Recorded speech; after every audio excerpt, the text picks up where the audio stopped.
What's going on, go-getters? In this week's episode, we talked to Mike from DevansDiamondCo. Mike is a cool cat who is a local jeweler in this area who creates and designs custom jewelry.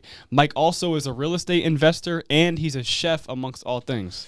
If you guys do enjoy this episode, make sure to share with a friend. We think this episode's a banger, and you don't want to miss this episode. And make sure you subscribe. We're aiming for a goal of 10,000 subscribers by the end of this year. Stop playing. Yes, guys, come on, bless us up. We're going to hit that goal. Peace.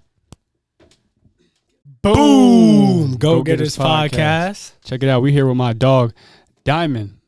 But his name is Mike, though.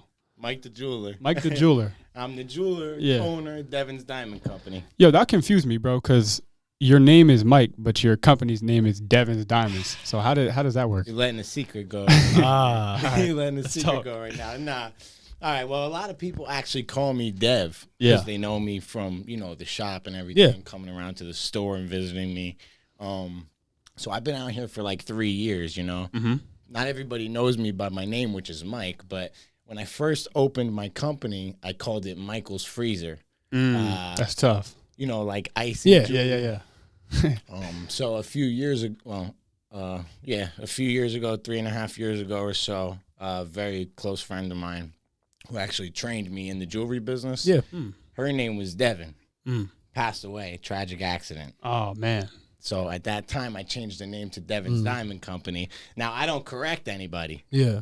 So when they're like, yo, Dev, I'm like, yo, what up? I just let it roll, kind of. Yeah. And she mentored you in this business? Yeah, she trained me. She really kind of steered me in the direction that I was going when it came to the jewelry game and everything. So, dude, that's why Kevin and I were like super interested to get you on this podcast, because like that's a different kind of business. Yes. It is, man. I'm excited to talk to you guys about it too. So, where are you from? I'm from New Jersey, actually. Okay. I went to high school, Freehold Borough, New Jersey. Okay. Bounced around all over the area over there for a while until I wound up out here, which just kind of happened by chance. The plan wasn't really to stay out here. I was kind of coming out here, get on my feet and everything. And I mean, the way life just started trajecting itself for me in a positive direction. I just been kind of rolling with it, Yeah. Nice. You like it out here so far? It's cool. I miss the food back home. The Jersey food? I miss my family and everything. But other than that, like I like it out here. I think people tend to give it a really bad rap. Yeah. Facts. Yeah, very much true. I don't see why. Yeah. We don't have the Jersey bop too. Like we don't have Wilkes-Barre. Nah, I hear you. But that's not the worst thing in the world. True. Like most people out here, from what I see, are pretty good people. Yeah. Yeah, I agree. Have you ever had Jerry's or Angelo's Pizza? Angelo's. Oh, that's tough, right? Jerry's is better. It's most definitely better. I never had it, but I'm not a sweet sauce guy though. Yeah. Okay. So, no, that's fair. Okay. I'm the same way. Yeah, I actually won't eat sweet sauce. Like, someone forced me to try it, so I tried it. But I was a pizza man for a little bit. Yeah. That's not the way okay. pizza's made with sweet sauce. I'm probably gonna get a lot of haters for this. I'm standing strong, man. Yeah, I'm sure somebody gonna be upset about Stand it. for something, bro. Yeah. Fall for nothing. That's what I'm saying. Sweet sauce K. That's what I'm saying. So, bro, how did you get into the diamond business? The diamond business. Okay, so all right, the diamond business. I just kind of landed a job. It happened to fall into my lap. It's actually a funny story, but Jen is her name. My first boss in jewelry. Shout out to Jen. She taught me a lot too. She in PA or she in Jersey? She's in Jersey. Okay. So an ex-girlfriend was working for this woman, Jen. Yeah. Jen had me come in, do an interview with her, which was a waste of my time because she wasn't going to hire me anyway because it was like a conflict of interest for a relationship. Yeah. Mm-hmm.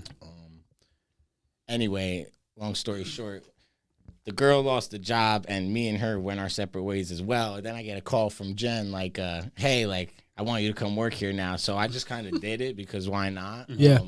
Since the first day, I loved it. And I knew I was never going to work for someone for my whole life. So at the time, it was just a job to kind of have a job and get a paycheck and everything. And I used it. I used it to learn. And then I took it and ran with it. Were they doing the same in that business? Were they doing the same kind of thing that you're doing now, like custom chains and grills and stuff like that, or was it Absolutely traditional, not. like wedding It was rings? and shit? corporate America. It was was Zales. corporate. It was at Zales. Oh, You know, Zales. Okay. they don't do anything Yeah. like what I do. So But you learned the business though. I learned the business. So I learned like a basis for the business, you know. I learned enough where I could take it and go do my own research and kind of like figure out my own knowledge, you know, other than what they're teaching me. I learned how to talk to people. I learned a lot about customer service. I learned a lot that I needed to know from working with the company. Cool company to work for too. So, you know, shout out to them. Just That's cool, man. Not my thing. Not my thing. If you didn't have any inclination, like from an earlier age, I'm wondering, when you were working at Zales, what made you think like, oh man, this is a cool business. Like this seems like a cool lane that I have the opportunity to take. Like, what did you see in it? Like, why do I do this? Are Yeah, you asking? like at that point, why did it pique your interest so much to the point where you're like, man, I can do this myself, kind of shit? Yeah. So, the feeling of making someone's like day, and not even their day though. So jewelry is a lot about celebrating like, you know, special occasions and moments in people's lives, or buying yourself a trophy. But whatever it is, like, it's important to these people. Right. So when you could really take the time to show them that you care about what they're getting, make sure they're getting the right piece, and essentially like completely make their day and give them that joy and be a part of that moment with them, it's a special feeling. You know? And it felt good. It really felt good. And That's cool, man. yeah, that's what I'm all about, feeling good. So Some meaning to it. yeah, Some meaning behind the business. definitely. So I brought a diamond tester. Okay. No, I'm lying. I'm Okay. kidding. I'm cool with that. You know, I just want to see if you're confident with it. But yo, I do have this. I found this Rolex when I bought this house, right? Okay. And I was wondering, because you probably have an eye. If it's real or not? Yeah. Do you know if this is real? I found it in my house. And I was wondering if you got a keen eye. No. Not a real one? No. Damn. How do you know? Off the ripski. I mean, Busted. Busted. I'll just be honest. It's just. I mean, even the weight of it. Ah, damn. This is just all the way off. This isn't even a good fake, if I'm being honest. Really? with you. Damn. Yeah. Not at all. So how much would somebody sell one of those things for? This fake? Yeah. Or this real? Well, I got busted on the Go Getters podcast with a fake Rolex. At least I never flexed man, on it. I mean, you kind of knew. Yeah. You kind of knew what was. They don't just leave this behind. You know? True. Yeah, that's true. If this is fake, I mean, a cheap one could sell for like $100, $200. damn. Sometimes less. The fake ones could go for like $700, $800, $900. Like a good fake. A good fake. That's crazy. I get people that ask me for fakes all the time. Oh, really? Yeah, but I'm just like, I'm good. Nah, you don't roll that way, huh? I don't roll that way. That's Like, interesting. it's tarnishing the brand. True. Yeah, I agree. Not for me. Cool, man. Pass it up. Yeah. Yeah, no, that's Okay. weird. But this is cool to have, though. I mean, I don't even know what to do with it. I Yeah. found it in a safe when I first moved in. When I moved in here, it was left completely how it was one day, and then people just walked out and left the house. Yeah. Yeah. I would give it to somebody young as a gift, and it'll probably like make them ecstatic. X, hop on the camera quick. Show a little cameo. The little in-house producer. There you Birthday, go. bro. There you go. Bust look at down that. Rolly No. Avalanche. No, he gets to go around flexing that. That's See, hilarious. another special moment I'm in on. Yeah, right. There you go. Just give my cousin fake Rolly. I know. Like, come It's on, gonna man. be NFT one day. Him Yeah. catching that fucking rolling. One day I'll get you a real Rolex, though. Trust, and he's gonna be the guy to get it for me. Yeah, I got you. I'm gonna be part of that one too. Yeah. That's how, tough. how many years we got till we So till we get to like Rolex yeah, money, Yeah.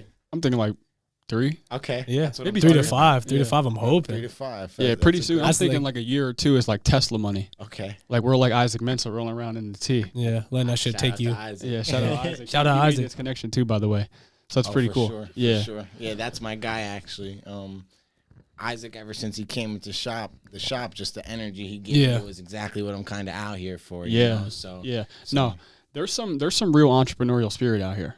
okay. There's some real I could people. see it. Yeah, for sure, man. And it's like kind of still low key. So it's not really, it hasn't really flourished yet.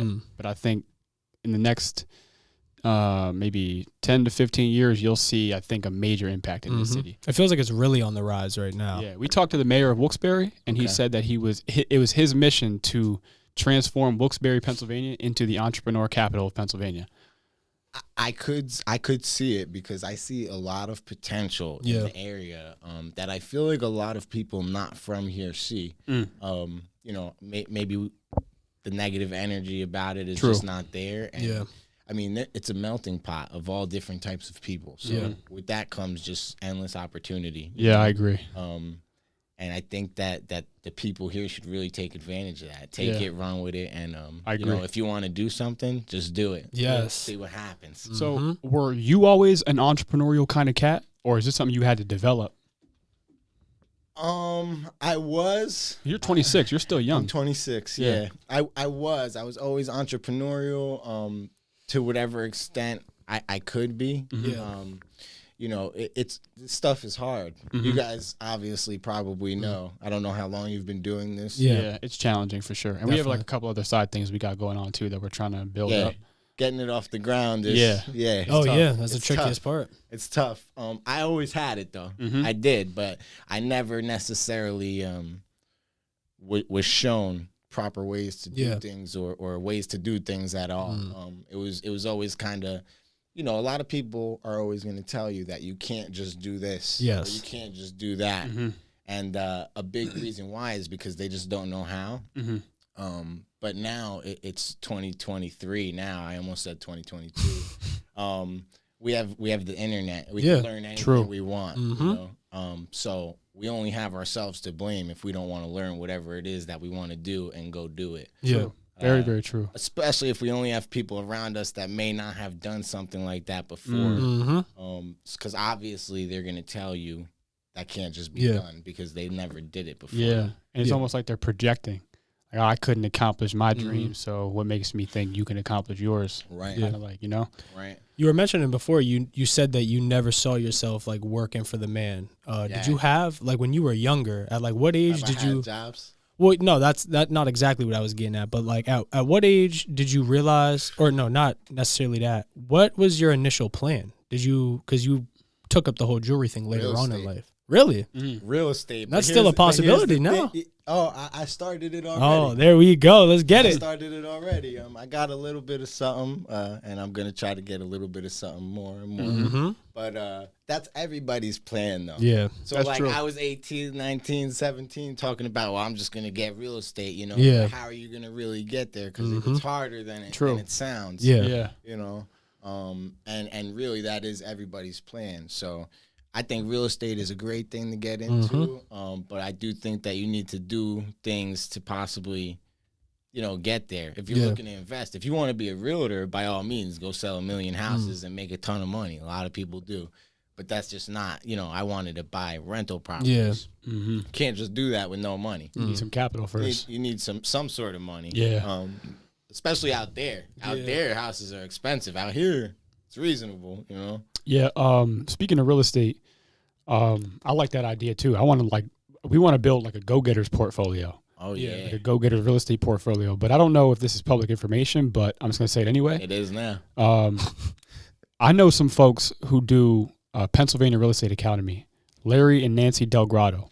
Crazy established in the game. I mean, they're real like pioneers in this game. And I think in Mountaintop, every other Wednesday in King's Pizza, they do like real estate investment meetings. So like a bunch of independent investors and wholesale guys get together and they talk about like upcoming projects and that.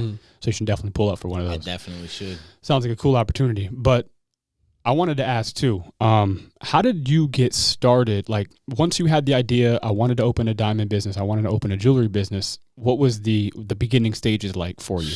Ugly, good right? point. Man, the beginning stages, educating myself, a lot of educating and practicing. I went and took a crash course on how to fix jewelry and all that. Shout out to Eddie, American School of Jewelry in Florida. If anyone's interested, hit him up. He's the man. He'll teach you how to do everything the best possible way anybody can. That's what he did for me. Thank you, Eddie.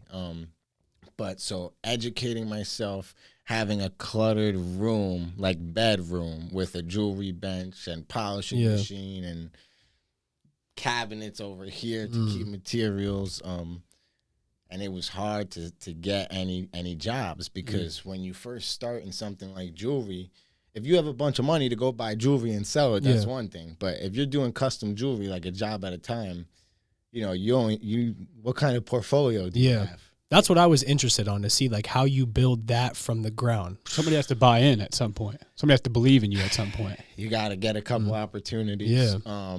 So like at the beginning, I would take on sterling silver pieces with, it could be fake stones. Yeah.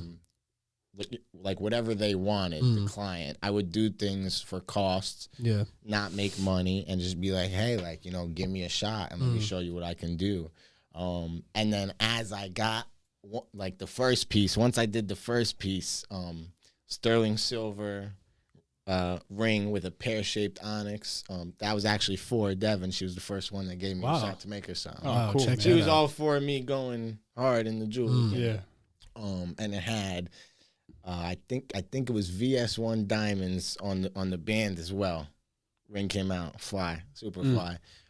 Then my guy Jalil, back home, he dates my cousin. He gave me a shot on a dice pinky ring. Again, sterling silver, you know, little black diamonds.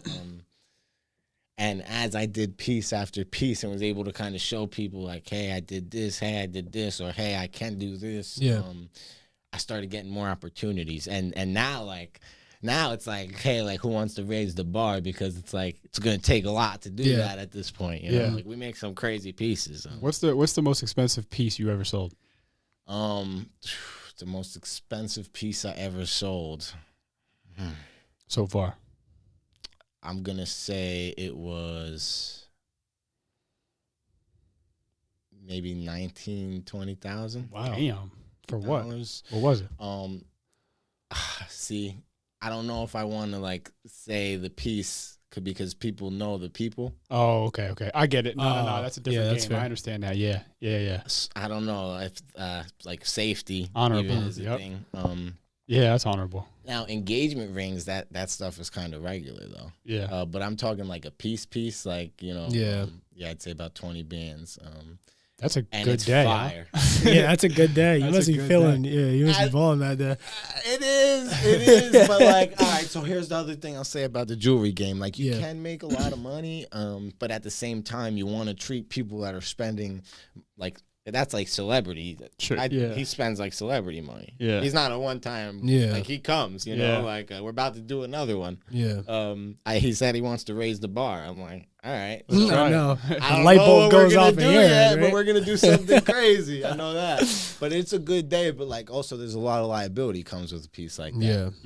You know, we push people, like, we push a lot of money to make a little bit of money. Yeah. You know, like, a lot of money has to come through our hands to make like so much in our pocket. Yeah. At least. And then we gotta look into the future because like some people are different, but like me, like if I sell a piece for $20,000 and he calls me like, hey, like I kind of want to get this polished up and everything tight and da, I might do $100 worth of work. You know, every time. And I'm not gonna charge him for that. Yeah, you know? because of I get it. Why would I charge someone $100 that? That comes in and spends $20K and stuff like that. Doesn't make sense to me. Yeah, I get that makes sense. Yeah, but so you do have to, you know, factor in you're taking on a lot at the same time. That's crazy. That's some crazy shit. It is, man. But I love it. And the best part about it is like when someone does spend that type of money and then like you open the box and their face is like hits the floor. And then we're always like going to be a little bit anxious because it's like until they see it. Have you ever had any situations like that where somebody's seen like the piece and they're like, oh, damn, what do you do? No. Yeah. Oh my well, good. Because I was going to say, like, what do you do? Well, you can show them like prototype mock-ups and shit, right? Just to I do 3D renderings on the computer. Yeah. When I show people the renderings and I'm like, what do you think about the design? They're like, oh my God, I didn't realize you finished it already. I'm like, I told you the design. They're like, yeah, but you finished the piece. I'm like, no, this is in the computer. Yeah. And they're like, what? I'm like, that's not it. That's just the model. How new is that technology? Like, was that shit around when you were like young getting into the game? Like, you got to all right, I'm 26. Yeah. I've been in the game for 6 years. Yeah. So yeah, Really? Well, but that's not that long ago. yeah, no, that should always. I never really understood how the operations of that like machinery work, because I was watching some of the videos on your page, and like, how long did it take you to get like efficient using that kind of stuff? Yeah, I was about to say that got to be hard, right? Yeah, That's another thing. So the computer program I taught myself. And I'm not even that much of a technology guy, but I was able to figure it out. The 3D CAD program, that's what it is, computer aided design. It's like AutoCAD. People use it for architecture. Yeah. Anything really. Wow. For jewelry, it's kind of intense because there's a lot of small details. Yeah. That took me to say, I don't know how long to say because I'm still learning to this day. Yeah. So it's hard for me to say because I'm going to learn probably forever. It took me probably, I'd say, 4 months of intense training on my own, but intense hours every day, maybe 8 hours a day, 9 hours a day, just heavy, doing work on it.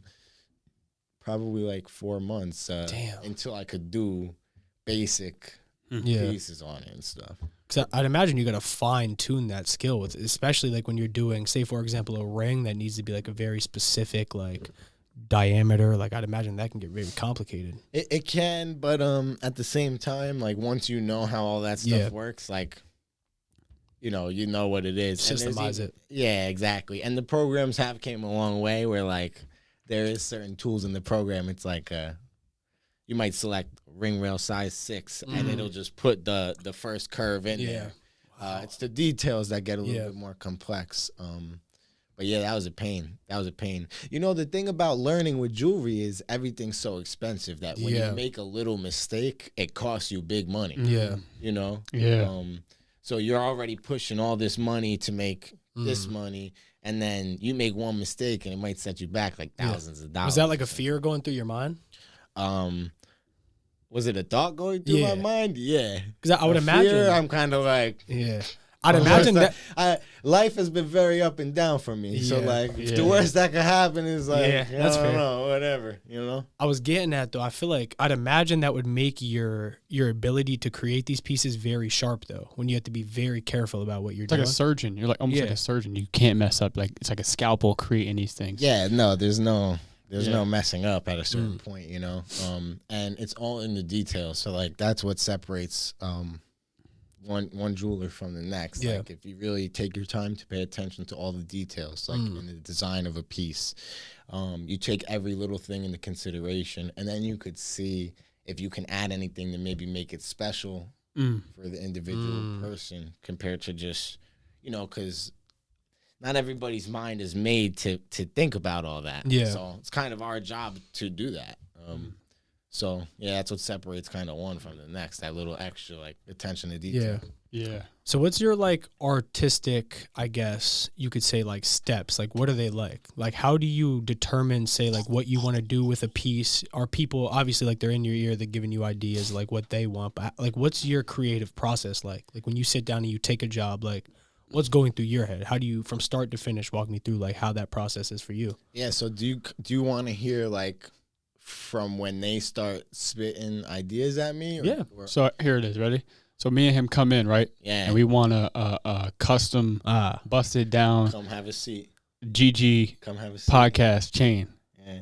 Come have a seat. Yeah. Would you like anything to drink? Okay. That's tough. So a custom bust down GG piece you said on a chain. Right. So first thing I'm going to tell you is the chain. We're going to think about that separate. Okay, so the pendant first. Yeah, because it all depends on what you want. People are like, well, does that include a chain? Well, do you want a chain that's 30 grams or do you want a chain that's 150 grams? Because it's 2 different chains. But so the piece, we would sit down. First thing we're going to do is get an idea for, like, the size you want, the carat of the gold, what colors you want. What kind of quality diamonds you're interested in. Yeah. If there's a budget for the piece, because if there is, I'm going to, like, let you know different price points at different sizes, with different quality stones and everything, because there's no point in us making a $10,000 piece on a $5,000 budget. Yeah. I could work with a budget, you know, or even if we went lower, there's no point in making a $5,000 piece on a $2,000 budget. Yeah. I can make you that $2,000 piece, though. So, the first part of it is setting expectations, kind of, and finding out what you really want and what's most important to you. You know, if we're on a budget, do you want better diamonds, or do you want the piece to be heavier? What's the difference in the diamonds and the stone? Oh boy, okay. Like, how intricate does that get? How much time we got all day, bro. I mean, as long as you got. It gets pretty intricate. So when it comes to the value of a diamond, I'll be super brief with this. It comes down to 4 C's is what determines the ultimate value of the diamond. Okay. It also determines the beauty of the diamond. Yeah. So there's going to be cut. The cut is the only thing that's determined like by people. So cut is based off of symmetry and proportion. The better and polish. The better a diamond is cut, basically, the more it's going to sparkle. So like dance. Diamonds Gonna be dance. dancing. Yeah. See, once we get the music to it, that's gonna be cut. Then you have clarity. So clarity, you hear VVS all the time. Yeah. What's VVS mean? VVS means everybody needs to hear this because nobody knows, but they all want very, very slightly included. I know. That's what VVS stands for? This is why I don't speak this language to people. You see your face, man? That's what VVS stands for. Can we fact check that? Pull that yeah, fact check that. So VVS means very, very slightly included. With that, diamonds have natural inclusions in them, which may be a piece of carbon that didn't form into the diamond. It may be another crystal that got trapped in the diamond while it was being formed. Oh, you know, these things are years and years and years in nature. Yeah. So anything could happen, really. So the clarity is also going to essentially affect the brilliance of the diamond. Yeah. It could absorb light. When light goes into a diamond, what happens is it slows down. It starts bouncing around, and then it shoots out. That's why it beams like ding, ding. Yeah. Wow. Damn, that's crazy. Yeah. We got an answer on that VVS? That is indeed correct. Your shit's not very, what is it? Or it's like very slightly included. That's crazy. That's nuts. So now if we went through the whole chart, there's F for flawless, IF for internally flawless, VVS 1 and 2, but let's just leave the numbers where they're at. Got it. That's very, very slightly included. Then we got VS, which is very slightly included. Then there's SI, which is slightly included. And what's the best? SI? No, the best is flawless. Yeah. So we're going down. Okay, got it. We want to start from the top. Okay, we ain't worried about the. Got it. Then there's eye clarity. That's like commercial. We don't. Yeah, you got access to all those diamonds? Yeah. So if I wanted the top-notch $1 million chain, you can make it? I just did a flawless diamond ring for somebody. I can't say his name. Honorable. I can't say his name yet because he ain't asked her yet. Oh, shit. That's tough. Yeah. Damn. And there's that must probably, be cool. I'm assuming, I don't know, but Maybe someone that watches that is going to know him or her or something. So. We'll just keep it at that. But it's that coming soon. Yeah. Damn, bro. Yeah, that must be a cool process, though, man. Like, knowing that that's, like, what's about to happen. Like, that guy about to go home and make, like, his fiance's day. Like, her whole life. Change memory. It's going to be completely impactful in her entire life. That's crazy. It's a lot of fun. Yeah. And the anticipation is cool. Yeah, the build-up. The build-up, yeah, I like that. So where were we going? Then there's color. Yeah. Whatever, D, E, F, G, H, I. It goes through a whole scale of color. Diamonds start getting yellow as you go down the scale. Rose gold too, or is that like a custom thing? That's gold. We're talking about diamonds here. Okay, my bad. No, you're good. You're good. and then past the color is the carat. Everyone knows the carat. Yeah. It's the weight of the diamond. Yeah. Basically makes up how big it is. All 4 together determine the value and whatnot. There's a whole calculator. This thing's completely regulated.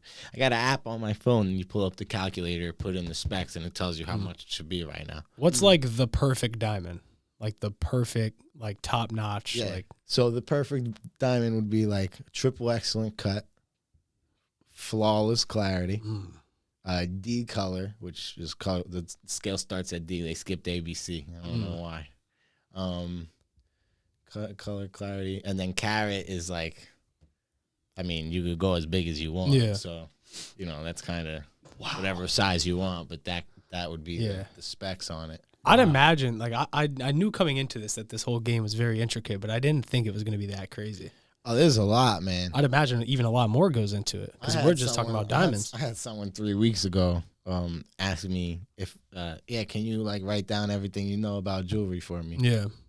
No. Need a novel to do that. Yeah. You should write a book, bro. I'm not an author. You should write a book and sell that, John. I mean, there's a lot of books on jewelry. Yeah. Yeah. Like, But Eliante didn't write a book. I know. I'll drop a book one day, but it's probably gonna be, the jewelry might be part of the book, Oh, okay. but the book will probably be Yeah.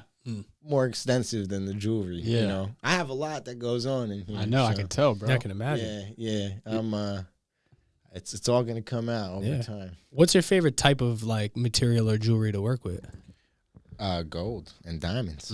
Gold and diamonds. I love gold based off the value of it, and the diamonds when it comes down to luxury. Yeah.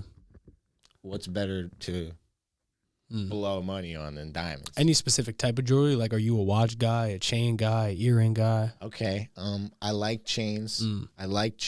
I'm a watch guy. Yes. I love watches. I have my own watches. How you feel about Apple Watches and shit? I hate Apple Really? Watches. No, I don't. I don't hate Apple Watches. I just refuse to get one because I feel like we're so overstimulated these days. Yeah. If I get an Apple Watch, I'll probably want to wear it. I don't want to wear it. I want to wear my watches. So Wait, so you created your own watch created collection? my own watch collection. I'm not a watchmaker though. Full disclosure. I got somebody for that. Oh, like a separate I'm outsourced I help manufacturer. design and everything. Got it. But Is that yours right there? This is mine. Let's check it out. Watches are very complex, from what I understand. So this is an automatic. What's it say on the inside? Devans Diamond Company. Oh, really? Yeah. Oh, that's yeah. Si man. Check that out. It's an automatic, Sick. so if you see the seconds hand like sweeps, it doesn't like tick tick. Yeah. So there's no okay. battery. If I actually pop it off, Does it have a logo on the bottom? the logo is on the front on the dial right there. If you look on the back, you could actually see the movement. See how it's see through? Yeah. So the watch winds as it moves. I don't know if you guys know anything about watches. Are you into like how the gears work and how like the The inner workings of a dials watch are work crazy. and stuff like that? So I am, Yeah. but that game is just very deep. Mm-hmm. Yeah. And it's not something I necessarily have the time or energy to like dive into right now. But I'm interested in it, and I think it's very, very cool and appreciable. I mean, to think about something like that just working with no battery, Yeah. crazy. and it winds as you move. Yeah. There's a whole science to like the inner workings of a watch. Yeah, It's insane. That's an intense game. Very Yeah. deep. Very Mhm. deep. And Adam, like go ahead. scientific and methodical and like Yeah. and like sort of mechanical. Well, so you know what it is? Everything has to be so precise. Yeah. Everything has to be perfect or the watch isn't going to work. Yeah. Literally, it just won't Yeah. work. So it's really cool how people can put together such small pieces Yeah. in such like, That's crazy, man. yeah. They're laying like the smallest like little cogs down with like little tweezers and shit. And like glasses yeah, I've and seen shit. like the videos of like how a Magnifying watch glasses. is made, and it blows my mind. It's in their hands. They like don't move at all. They Yeah. just go place something. Yeah. come out. And some watches, man, are like one of ones. Oh yeah. You're And they're talking like- like high end. Yeah, Yeah. like McGregor's watches and some watches that Drake has. Like That's like the whole Richard Mille thing, right? Yeah, It's like yeah. it's like they Those go off guys. scarcity. Those guys spend stupid money. Oh, But see- stupid money. here's the thing though, and I want to know if your mind's in this place too. Like Yeah.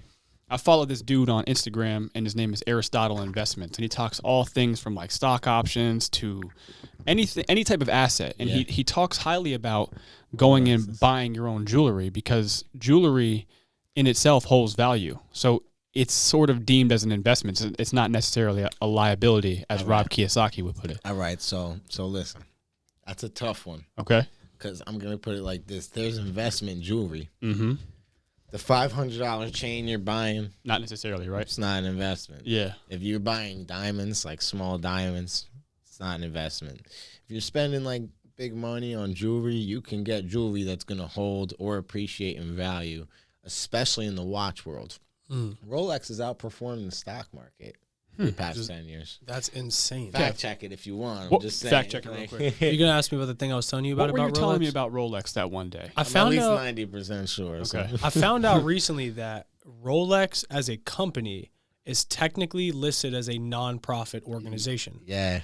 Do you understand why? I mean, the word would be taxes. Yeah. I'm sure. Yeah. But Rolex is interesting for so many ways. I'm kind of going off topic Go for here. Rolex is marketing. Yeah. is something that's very interesting that a lot of people really can't wrap their heads around. So Rolex won't sell you a watch. Like if you got any Rolexes other than the one you just No, gave I me? don't. I don't. All right, so say you walked into the Rolex store and you was like, hey, I want that platinum Daytona right there. Mhm. They're going to be like, yeah, no. Really? And you'll be like, I got the cash right here, though. And they'll be like, yeah, no, if you want to buy these 5 watches, maybe we'll put you on a waiting list, and then maybe one day we'll call you maybe to buy it, possibly. It's almost like Ferrari. Like you have to own a Ferrari before you could buy a new Ferrari. It's kind of like that. So it's like a twisted up branding method. Like they're wicked geniuses, Rolex. If anyone wants to learn branding, study Rolex. Like high end luxury branding. Yeah, it's like an exclusive club kind of. It's like thing. an exclusive club kind of thing. Like not anybody could just buy this watch, or you can, but instead of spending like 15 grand, you got to spend 35 aftermarket. It's probably used from somebody selling it out of a backpack. So how do you get a Rolex? Aftermarket. So like I could get you a Rolex. So where the fuck? Probably gonna be more than from the Rolex store. Where do those guys get Rolexes? Like where does the how does that work? See, there's a lot, man. There's a lot. So What the hell? So a lot of people will establish relationships with the ADs, the authorized dealers, and then they'll buy, and on the low, they'll sell them to the flippers. Yeah. Or something of that nature. Then also there is the people that just legitimately want to sell their watch after so much time, so many years. You know, they're not doing it as a business, but they're ready to get into something different, or they're cashing out, whatever it may be. So the flippers might get them from them, and then like I have a number of Rolex dealers, but they're not authorized dealers like through Rolex. They just sell. They sell pre-owned Rolexes. Yeah. Whoa. That's a crazy game. Yeah, it's crazy. I don't even like getting into that because even like you buy one Rolex and they might have changed one of the parts inside that takes away you don't value. know about. Yeah. Oh, yeah. I heard about that recently. There was a whole lot of Rolex scams going around because I guess like nowadays with the technology we have, you can create like one of one parts like through like a 3D printer per se. Yeah. You can make anything. And that's what some people will do. They will like say they'll take like the actual body or like the, what would you call this part of a watch? The bracelet. The bracelet part of the watch. They'll take like authentic bodies, but then replace The movement. with fake parts. And people have come, I believe like there was a big bust with this. Like some multimillionaire Lil got Baby. sold. Huh? Lil Baby. Lil That- Baby got sold like a. Oh, no, yeah, that $400,000 happened, watch. I think too. It was a. I don't know if it was an Audemars Piguet or a Patek Philippe, one of the two. Yeah. And it was a no go. Yeah. It was fake? Yeah. Yeah. The whole watch? Or no, like there was something fake about it. It might have been the movement on the Yeah. inside. I forget what it is, but it went from like a $400,000 watch to just not anywhere near a $400,000 watch. And it can be based off the smallest fake piece on the inside. And that's like what I was kind of getting at. They would take like actual bodies, like real bodies of the watch, but it'll be like the smallest little off piece on the inside of the watch that you'll never probably even ever find out unless you're really invested in it. And that's kind of how they scam people. Yeah, people are savages in this game. Oh, yeah. Oh, I'm sure. It has to be, there has to be some fishiness to it, right? Like Some in the jewelry mob, business? shit, some like wild stuff going on in the jewelry business. There's some wild stuff going on in the jewelry business, Yeah. but it's more like shysters, honestly. Like, there's a lot of people, like, they're shysters. Like, everyone. poo? Kind of like poo? I mean, I like the term. No, they're not like poo. Poo is shysty, like, openly. Yeah. These are people that will, like, Secretive, like sharks. hey, brother, like, Yeah. you're my brother, like, Yeah. right in Stab the it. back. Yeah. Or really hand in the pocket is what I should say. That's what they're savages in this game. Yeah. Really? So have you had to, without, And it's very like most jewelers are like family, like they've been in this for generations, or their cousin or their uncle or somebody is in already. Yeah. So it's like anything. Competition is competition. Like people don't want that. People don't want competition. So it's hard to weed out like the right people to deal with. You got to work with people. Yeah. But they're out there though. For sure, they have to be. That's a game where there's so much room to be a shyster. Oh, That's yeah. the problem. Yeah. Especially when there's that much money going around. There's Yeah. so much room to be a shyster in the jewelry game. That's nuts. Well, even like lab diamonds, Don't know anything about them. right? Most people don't. Same exact thing as diamonds, just grown in Mhm. the lab. So you know the difference, okay. the Yeah. value. They're worth way less. Yeah. Wait a minute. You know hold on. why? Like, why is Why? that? You Because, can grow a diamond? yeah. Yo. hmm What does that mean? And it literally will be this, like, it's still, like, it's just labelly different because it was made in a lab, but it's technically a Wait, one wait. of one diamond. How do diamonds grow naturally in the world? So it's carbon. It's pure carbon, and over years of heat and pressure. Oh, pressure makes talking like- diamonds, yeah, son. bro. That's where it comes Yeah, from. man. You just Thought know. they just made this Yeah, up. you bro. didn't My know that? shit like an automobile get right now. My gears are turning. It's crazy. This shit It's is like, crazy. It's like he wasn't even moving for the past 20 minutes, and you just got I wound know. up. This Like, is crazy, bro. Just wound twisting you the up. dials, Yeah. bro. Damn. Seriously. But what's like, why do people disparage lab grown diamonds? Like, what's the big thing about that? Is it people just want authentic shit? They just want the most valuable? Because I mean, there's no real Listen, difference. Man, I'm gonna cut you off for a second. I pride myself on not being like a stupid person. Yeah. But when I don't know something, what does disparage me? Oh, disparage mean? Yeah, Is that what you're saying? yeah. Like, why do people look down upon Okay. lab grown diamonds? Like, why do people prefer I mean, obviously, like, I can kind of understand the reason, but like, why do people choose to go and hold those way more valuably than like a lab grown diamond? All right. So here's the thing. Yeah. It's not that people just choose for them to be more valuable. Yeah. But when it comes to value, you have to look at like supply and demand, right? Yeah. Economics. Yeah, so like when you're looking at natural diamonds, this is kind of regulated too. There's a lot more diamonds out there than they release every year. Yeah. But they don't release them. They're like regulated.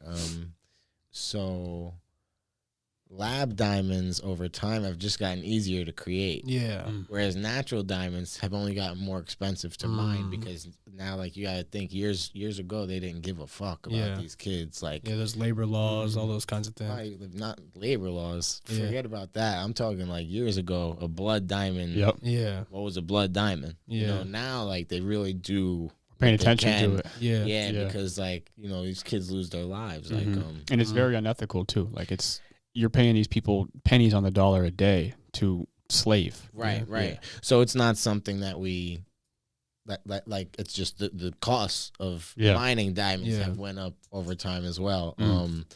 And it's just the rarity, man. Like Yeah. anything. You know, lab grown diamonds get easier to grow every Yeah. year. And in a way, you're like printing money. You're printing money. Mm. Yeah. Yeah. Yeah. When you look at it like that, I mean, there's a lot of costs that go into it as Mm. well. Like even just cutting a diamond is Yeah. not cheap. But aside from the costs that go into, they're printing money. They're way more affordable. Like, I'll sell a lab grown diamond. If I sell a lab grown diamond for $1,600, the same one, like the same qualities, like we went over before, it might be like $7,500, $8,000. Yeah. So there's a huge price gap. But some people genuinely value, like one of my buddies recently got engaged, and he was debating at one point between the lab grown and natural. And then he was like, I can genuinely value the fact that, you know, this was formed in nature Yeah. over all these years. You know, it was a natural process, and this is a one of one that just happened. You know, compared to the lab grown, he's like, that's not that way. Yeah. He's like, I'd rather spend more money and get something smaller, and this be the case, you know. Just like the other guy that I was saying got the flawless diamond, his is natural, and he was like, when he heard it's internally flawless, when he heard internally flawless, he was like, oh, I have to get that for her because that's just like her, like it's internally flawless. Like, you know, I think he just said she's flawless, but It's the meaning behind it's it. the meaning behind it. Like, these things really trigger like emotions in people, you know. Jewelry is usually surrounded by emotion. Yeah. Someone's either like happy they just got this much money and they're able to do this, Yeah. or someone is celebrating the love of their life with a gift. Yeah. Maybe a special occasion. It could be, you know, a graduation or something. But they're really like lifelong trophies. Yeah, now that I think about it, jewelry is not like really looked at in a negative regard at all. Like most of the time when you're thinking about jewelry, it's for like a really good reason. There's no negative emotion usually tied to jewelry, I don't think, unless there's a shyster. Yeah. So from the outside, Yeah. you get when people buy themselves something, they might get some negative from the outside. You know, Yeah. because people at the end of the day like to hate on people. Yeah. Like if you have a chain on that he can't afford, Yeah. and he wants the same chain, Yeah. he might be like, "Oh, you're trying to be like this," or Right. whatever it might be. But it's really just envy at the end of the day, if anything. Yeah, it's crazy how that evolved. Like you see these rappers nowadays that have crazy chains. crazy chains. They're insane, man. Their house is on their neck. Yeah. Yeah, literally, bro. That's like, crazy. I want people to understand that too. Yeah, Listen. literally. Mm-hmm. If you if the budget is $2,000, that's okay, but we can't make, your favorite rapper's chain for that. No. They didn't spend that on that No. chain just to clear that up. Yeah. Yeah. Some watches and chains that they're walking around with cost more than your house, your car, Everything. your mom's bro. car. Yeah, like I was just doing some research right before you showed up, and I saw T Grizzly's chain. He has like a bear chain, and it's like 1.5. Jesus I'm trying to think Christ. of who did it. Did it say? I don't know. I didn't look that deep into it. But do you study those guys? Like when you hear people talking about Eliante and Icebox and Johnny Dane, Do like I study them? yeah. Do you know much about those guys? I keep up with them. Mm-hmm. I like to kind of like maybe look at like ways that they did certain things. Mm-hmm. Some of those guys like came up with like family in the game and everything, Yeah. like and then other ones didn't, which is super respectable. Yeah. And Yeah. I think it's awesome. But I definitely pay attention and I definitely study certain things from them and learn what I can. At the same time, I'm not I wish I had someone that came to me with a T Grizzly budget right now. Yeah, And I'm going to very soon. for sure. So when that happens, Yeah, I'm gonna see how I can raise the bar. That must be from a what they're crazy doing. day. that's Yeah, gonna be you nice. gotta wake up like fucking do a couple push-ups before you go into the Oh, job if that I day. wake up and have a DM from everyone's favorite rapper, yeah, I'll be feeling good. So yeah. I wonder, like, how did those guys go about establishing their presence so that these guys, like these rappers, go right to them? Like, how did they secure that type of clientele? Yeah, so part of it is just being like established in the industry already. Right. Another big thing about jewelry is like I'm not rich, Right. Yeah. So like I can't make a piece that Drake would be like, wow. Yeah. Like I can't afford to make a piece. Yeah. I may have like all this jewelry, but it's not like those pieces are stupid money. You have to build to that, right? I have to build to that. Yeah. Yeah. It's also not something that is just common. Mm-hmm. Like that's what everybody sees all the time. Mm-hmm.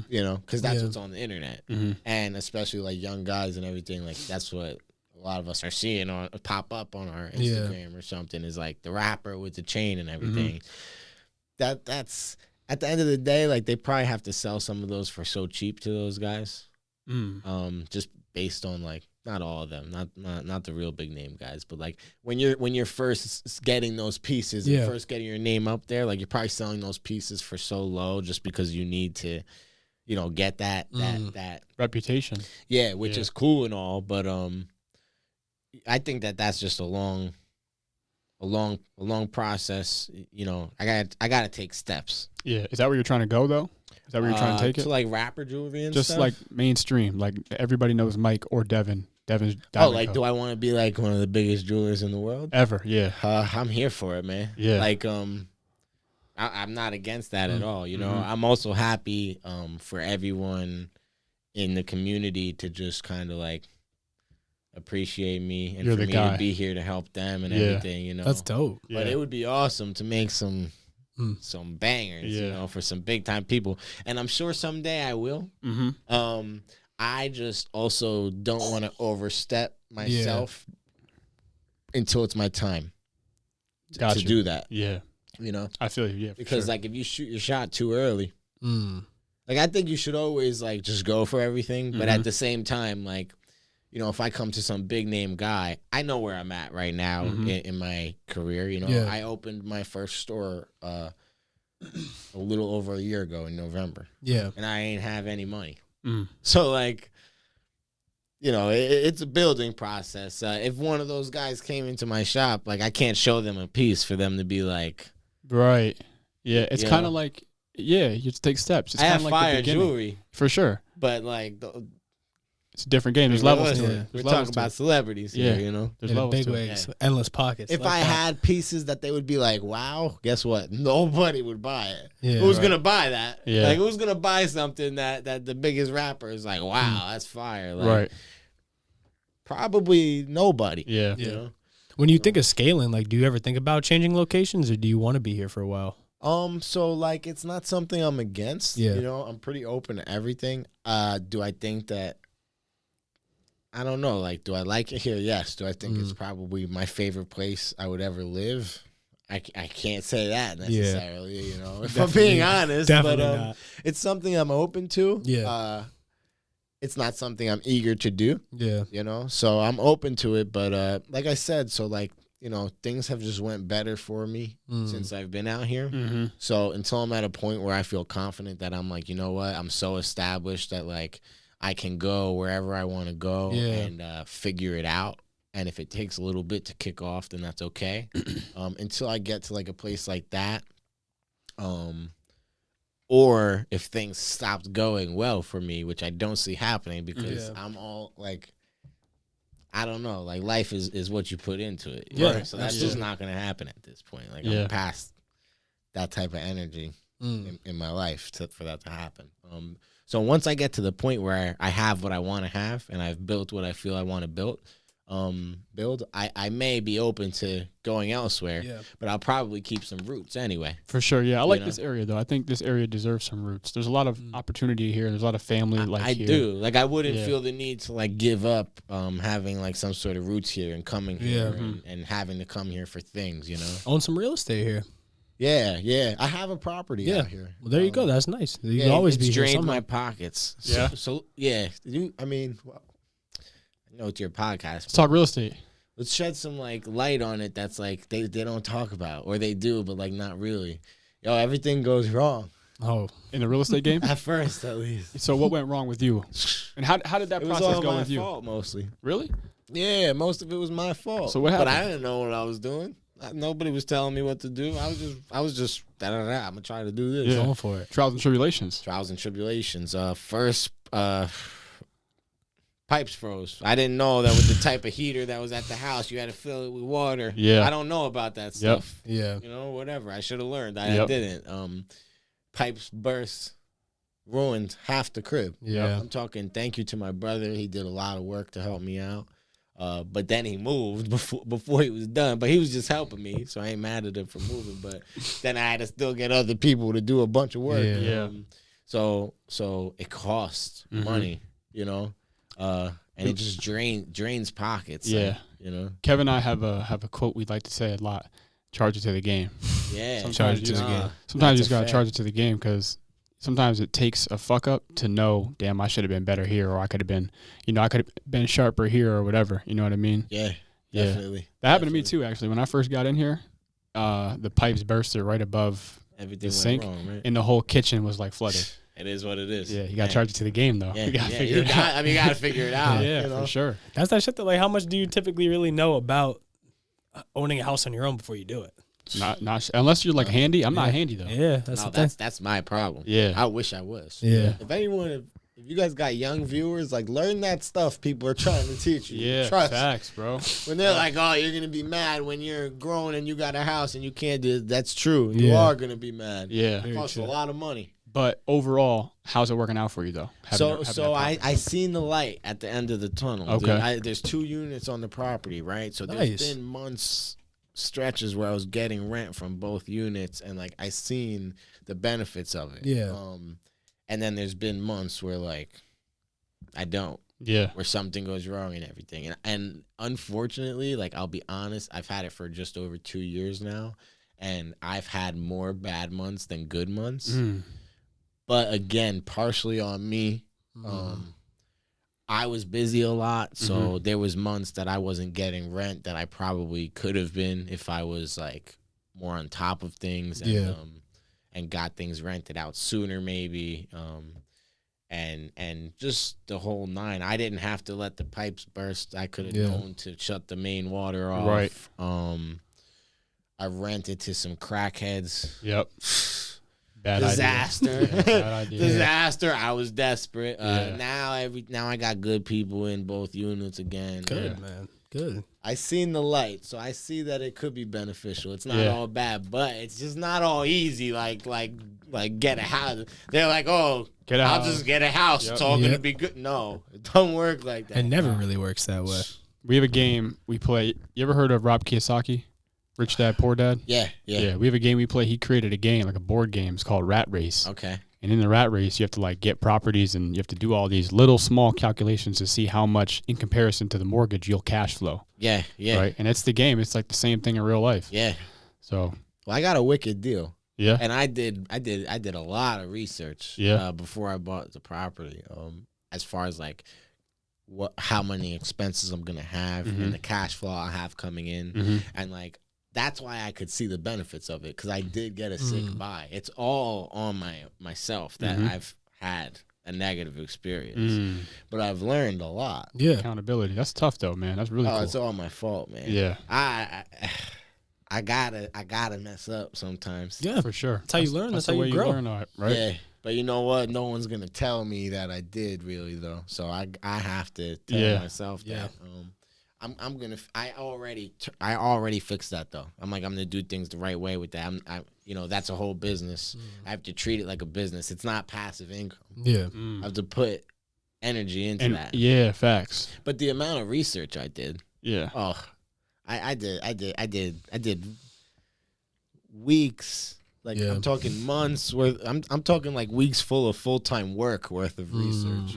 So I did get a sick cash flow on my property, kind of, which is cool. And I want to get more. That's cool. So what else are you interested in? Like what other endeavors are you trying to get your hands into? You got some real estate, you got your jewelry business going on. What else are you speculating? What else do you want to do to grow Mike's empire? Well, I have a passion. Okay. What's that? Outside of what you're doing right now? Yeah. I love jewelry. Yeah. I do. But I have a passion. I love to cook. Really? Oh, shit. I love to cook. Okay. So Wow. I do. what's that all about? Like since a young age you were that way? Why do I love? Well, since a young age, I liked to cook. At a certain point, it kind of like transcended into like a real passion for cooking. Well, I learned to cook from both of my grandmas and my mom. Yeah. Which helps, cause like when I was a kid, like, I have memories. It's like nostalgic for me cooking like meatballs and sauce and stuff. Italian? Yeah. So they throw it down. I throw it down. Yeah. You might have to go over to Uncle Mike's house one Thanksgiving for the spaghetti dinner. I have a Thanksgiving. Yeah. I go by straight Uncle though. Okay, Uncle, just Uncle, just Uncle. There you go, right. Uncle. Call me Uncle. But so then at one point, like we had lost like a lot of family, friends, and everything, and I was living with my cousin, and we just started doing these Sunday dinners where we would invite all of our like close friends and cousins and stuff over, and me and him would just go to the store every Sunday, ball out. We would get like antipasto trays.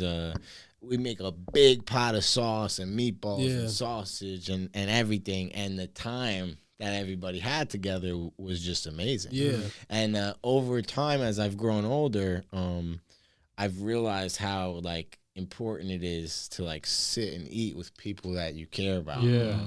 It's a real thing. It's a real thing. It's a beautiful experience. Yeah, I also like just love when like I put a plate in front of someone and they take a bite and they're like, "Ugh." Damn. I love that, man. That's What's your like favorite my favorite dish? feeling. What's your favorite thing to make? My favorite thing to make? I think that my best dish is a chicken marsala. Chicken marsala. I think that's what I got on lock. Like no one's doing better than me. That, spaghetti and meatballs. Nobody's doing either one of those better than me, period. Like nobody. We might have to get the chef. I got you. Like the taste test. I got some taste ziti at my house right now. I made it yesterday. Fresh meatballs, everything. Oh yeah. The sauce cooked for like 8 or 9 hours. It was great. Oh yeah. Oh man, that's cool. So you ever see yourself doing anything with that? Like really? Oh, Yeah. So let's talk about it. Well, so like here's my thing.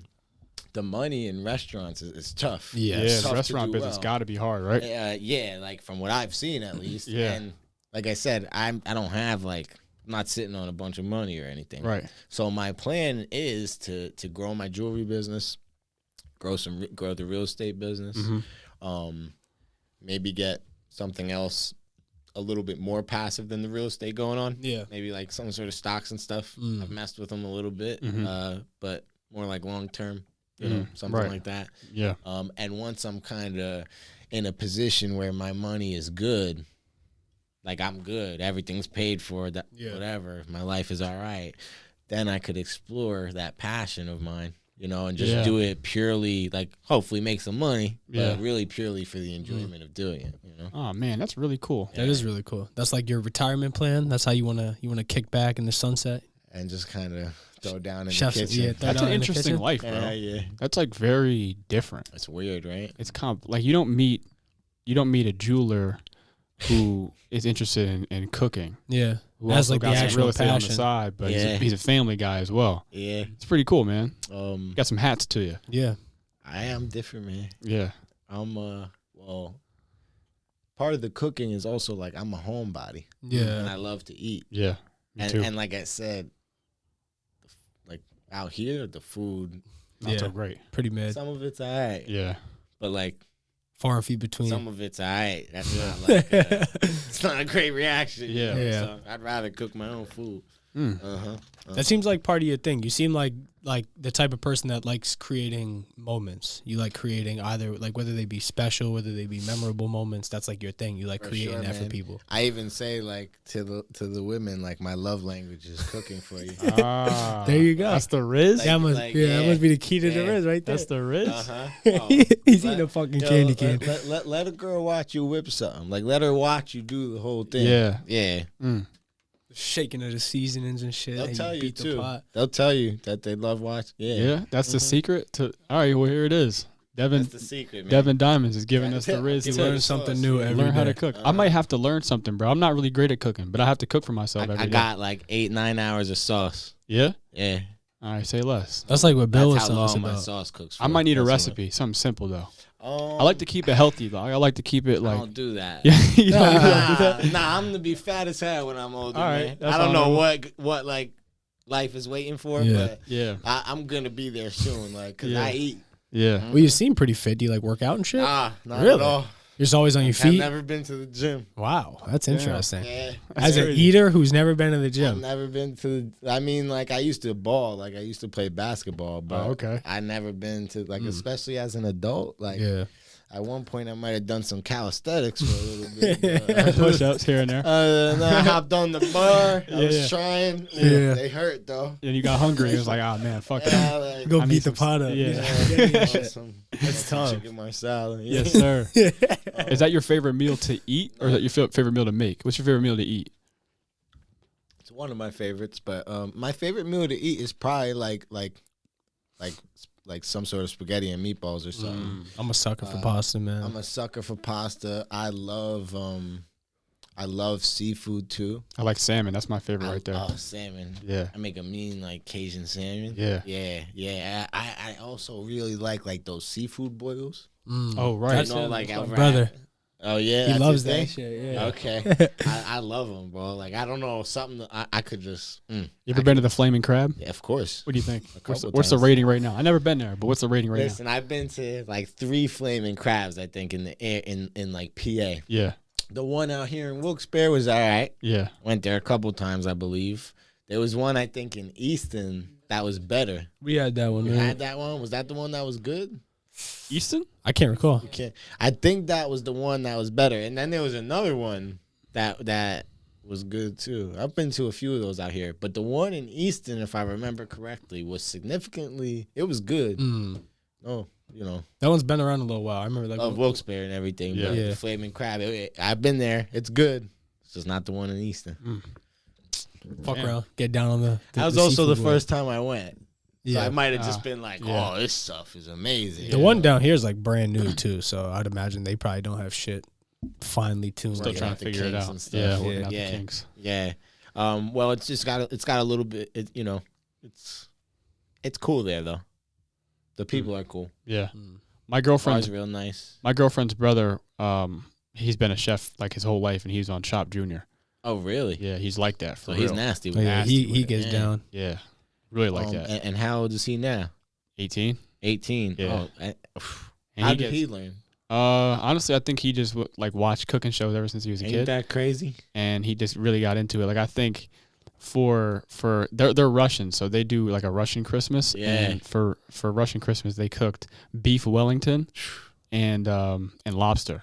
Banging. Yeah, shit was crazy. Banging. Yeah, he's like that. And he for real. did it. Yeah, that's what I'm talking about. Yeah. You see, like, that kind of goes back to what I was saying before about how we have access to so much information. Right. Like, if you think about, if you go back however many years, like, they weren't watching, they might have been watching cooking shows, but they were like boring old white lady cooking shows. Right. Like, now this stuff is engaging. Got We some got culture in Gordon it. Ramsay Yeah. cursing these dudes out. Like, we want to see the cooking, you know?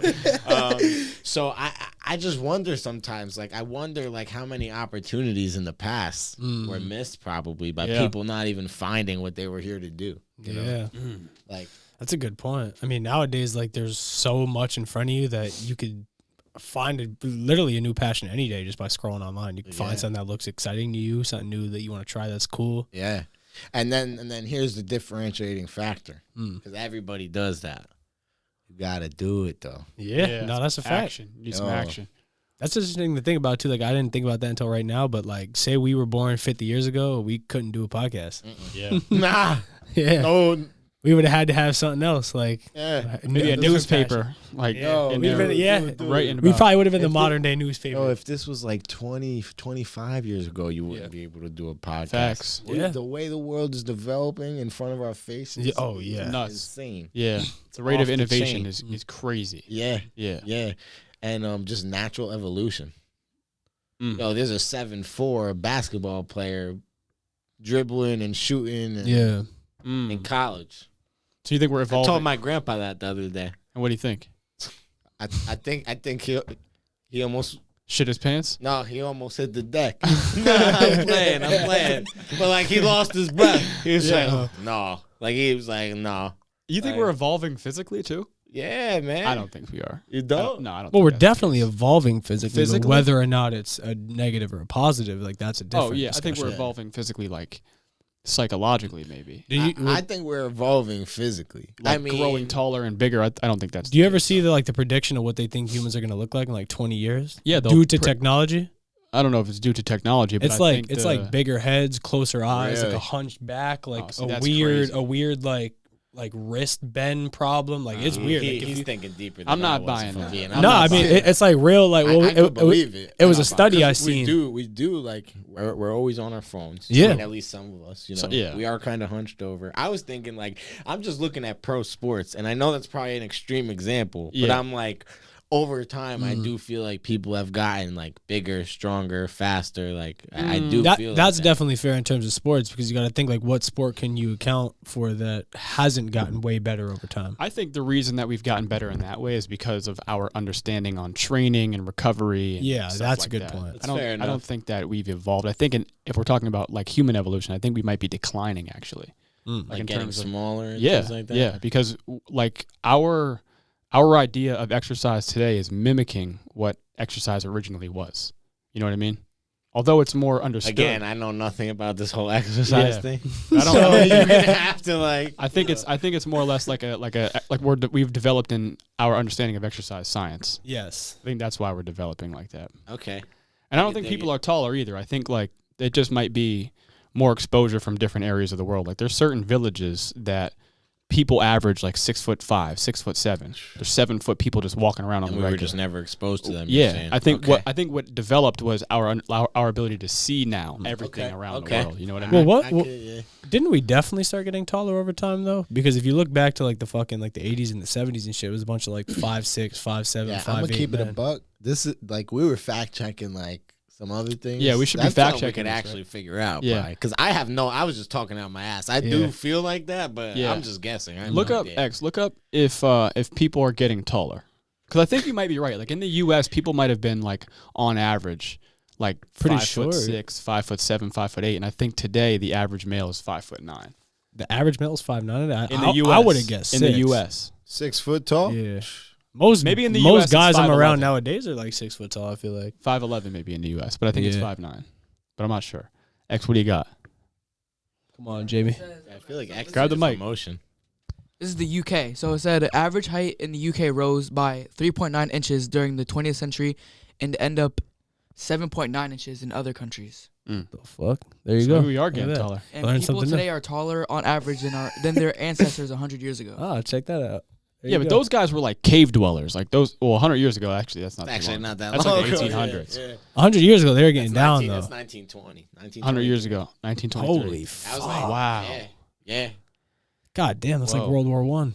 Damn. Yeah, they were going to war and shit back then. Some crazy shit, man. Fuck. Where we at? 109. Devin, how you feeling, brother?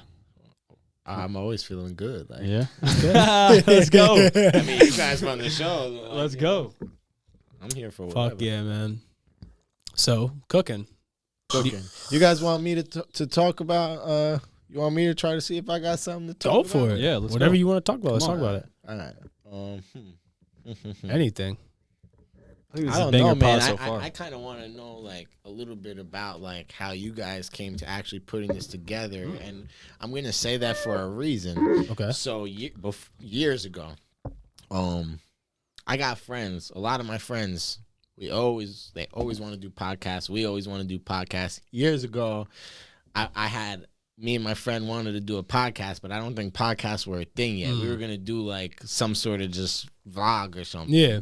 And of course, we didn't do it because people never do anything. But what made you guys? I'm sure you talked about this for a while. When were you like, we're doing our first podcast? So we're cousins. We've been, Yeah. him and I have been best friends since like the beginning of our time. Okay. You know? Yeah. So I remember it was initially his idea. He had this, I think it was, at first it was the Globe of Getters. Well, no, at first it was just like something off the spin of like go-getters, something.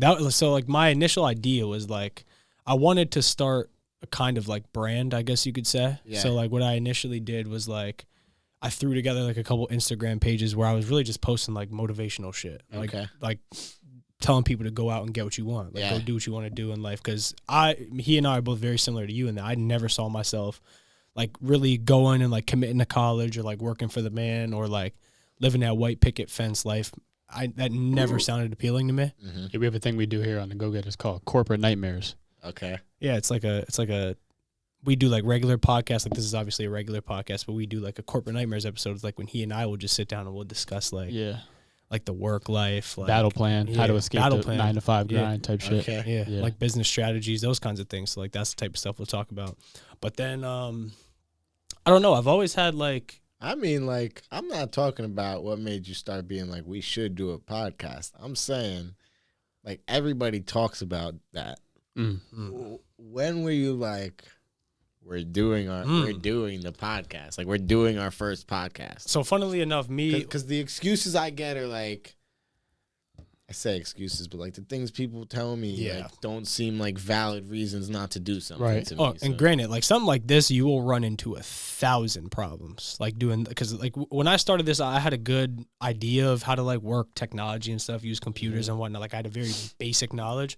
But you're talking about like XLR. I didn't know what the fucking XLR Yeah. cable was. Yeah. This is a mixer. I didn't know shit about mixers and cords and mics and like how they function together. I didn't understand any of that. But what initially happened was my friend JJ and I one day we were out working out. We were at the gym. We just got out the sauna. We drove back, and he and I, we would always like buy cigars. We'd go play pool and like just shoot the shit, talk, smoke cigars. So what we did one day is we just sat down in my backyard. Mind you, it was windy as shit. Like the wind's going in and out of the mics. But we plugged up some like USB bootleg, like $20 mics into his MacBook, downloaded a little free software, and we were just bullshitting. We were just smoking cigars and talking.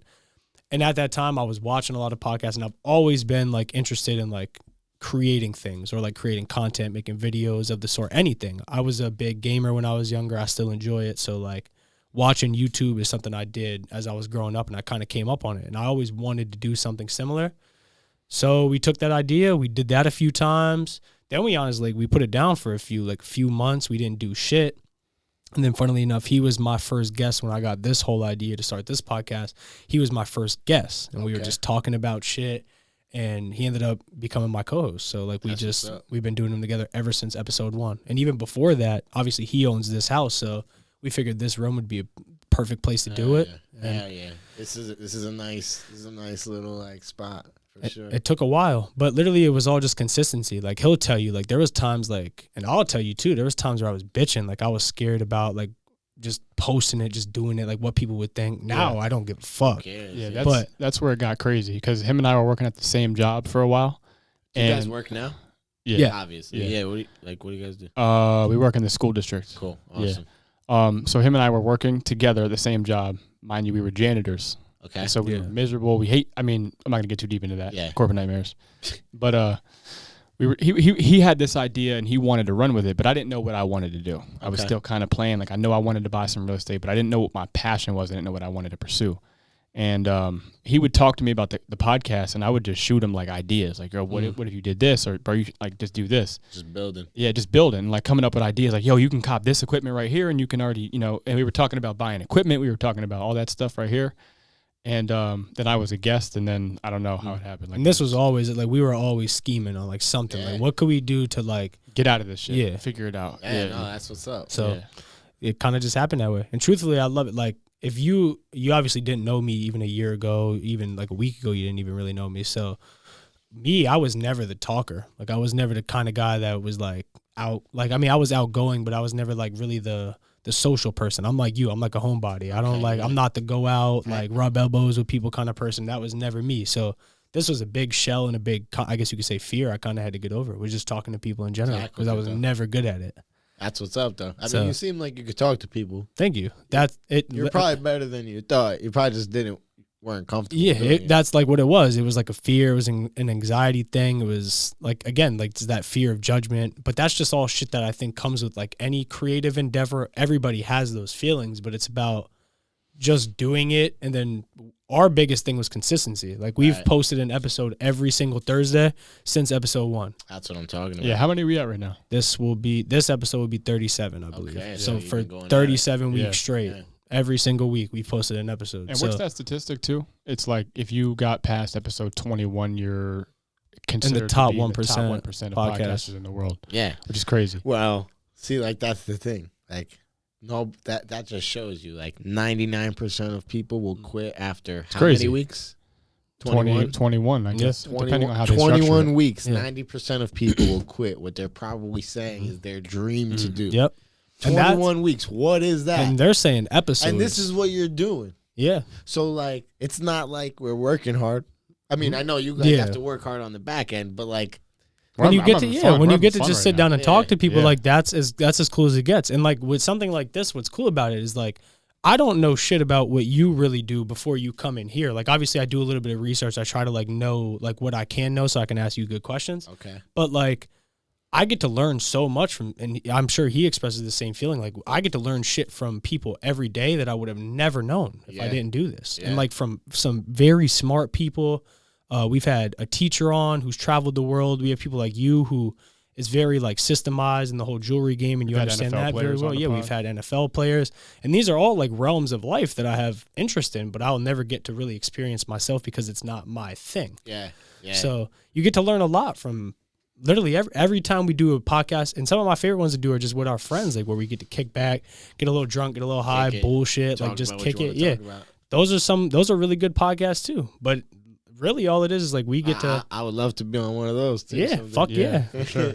For sure. Those are the best, man. We'll definitely have you on again at some point in the future. Like that stuff. You're a good guest. You're a good talker. You're fun to talk to. Like, and we can help each other too. Like, say we get Dave East on the pod. I'm like, yo, Dave, I know this dude. He can make a killer chain, bro. Like, go check him out. Hell yeah. Trust. Hell yeah. Trust. That would be lit. And plus, Dave East got bars. Like Keisha, for sure. Keisha was one of my joints. Yeah, I love that song. I like the storytelling with music. I don't know about you. Like, I love storytelling and music. You know? That was one of my songs there. Yeah, I fucks with Davies. Who else do you like in the music industry? In the music industry. And what type of music do you like? Yeah, so I like hip hop music. Mm-hmm. I like hip hop music. That's pretty much it. So I have like I'm like cultured from like my like certain set of years when I was like, you know, a younger guy. Like, so I kind of stick with most of that. Yeah. So the people, like, I listen to Nipsey. Okay. Nipsey was my favorite rapper since like he was putting out mixtapes. Yeah. So, you know, rest in peace, Nip. But it's a marathon. Love Nip. It's a marathon, and he talks that shit. Mm-hmm. Yeah, he for talks sure. that shit. If you listen to his songs and like listen to the words, like he talks that shit. I like Lil Durk. Yeah. I like Dirk too. And I'm Me gonna too. tell you what. We'll get him on the pod too. Yeah. Dirk, Some you point. listen to What's this? up? Come on down. Come to the shop, Dirk. Yeah. We'll make you something Yeah, crazy. come on. Yeah, Come on, Dirk. Come on, Dirk. Stop playing with me. Yeah. Now, I think his music is just so good. Me Like too. the way he puts it together. I mean, like his melodies and everything. It's very expressive. It's very expressive too. The stories are good, and it's very emotional. And you know, I like the pain. I've lost a lot of people in my life in a short period of time. Like a lot of people in a real short period. So the pain that he like expresses in his music is very relatable for me. Yeah. So I really appreciate that. Those are probably my top two. Like I could go on. Like I like music a Yeah, lot. me That's too. my thing. I love music, man. Yeah, those are probably my two favorites that I'm like really rocking with the most though. You know, like if you go in my playlist, it's like that's who plays a lot. I like believe it or not too, Kevin Gates. Kevin Gates is tough. I like Kevin Gates. I've He's liked funny. Kevin Gates. I don't know if I like him more a long time ago or like recently. He's become very spiritual. I could appreciate that. Yeah. But I also liked when he was real gutter, you know, like that was cool too. Yeah. But yeah, if I went through like my list, that would probably be like the three most played. It's funny too because we both, well, all three of us, we like kind of both work in a field where like we can potentially work with these people. Is that something you ever think about?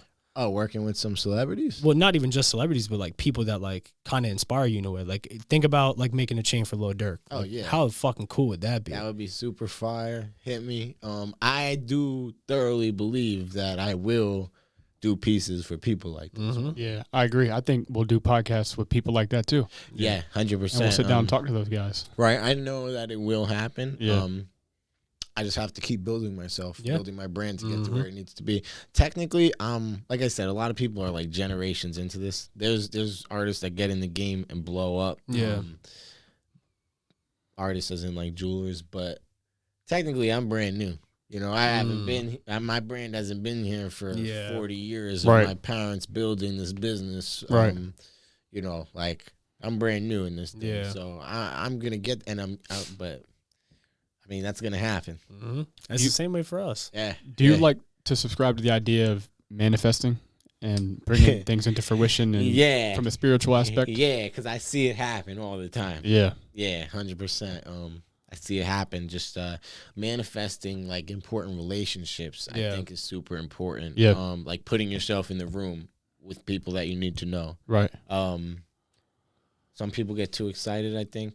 I think that the long-term planning is where it's at. So like if I know that this guy is someone that I need to get with for one way or another, you know, I might find out where he's at. I'm going to make sure that by the time I actually approach him, like I'm a familiar face already. Right. Like by the time I'm like, hey man, like what's going on? I'm Michael. Nice to meet you. This is what I do. You know, I seen you got this going on. Yeah. Just want to know if you got like a second.